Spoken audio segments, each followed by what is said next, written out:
আজ ৯ আগস্ট ২০২৬ খ্রিস্টাব্দ, রবিবার।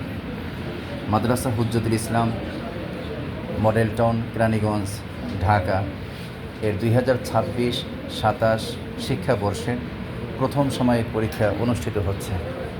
এখানে ক্লাস 4 অর্থাৎ যারা হিফজুল কোরআন রানিং হিফজও পড়তেছে, তাদের হিফজের সাথে সাথে ক্লাস 4-এর বাংলা, গণিত, ইংরেজি এই বইগুলো পড়ানো হয়। সরাসরি সরকারি স্কুলের বাংলা, গণিত, ইংরেজি। তবে দৈনিক ক্লাস হয় না।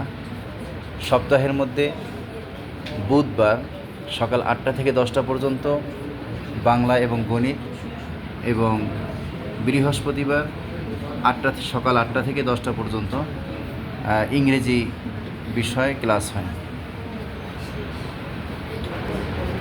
দৈনিক ক্লাস না হওয়ার কারণ হলো, হাফিজি পড়া অবস্থায় যদি জেনারেল বিষয়গুলো পড়ানো হয় তাহলে হেফজ ইয়াদ রাখা কঠিন হয়ে যাবে, সময় খুবই সংক্ষিপ্ত।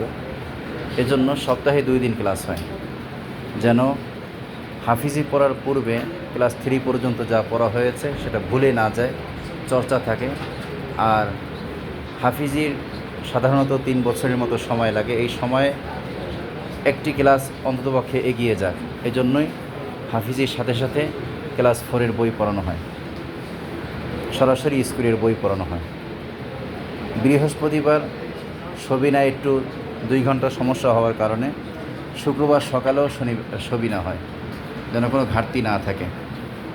এরা সবাই ক্লাস 4-এর পরীক্ষা দিচ্ছে।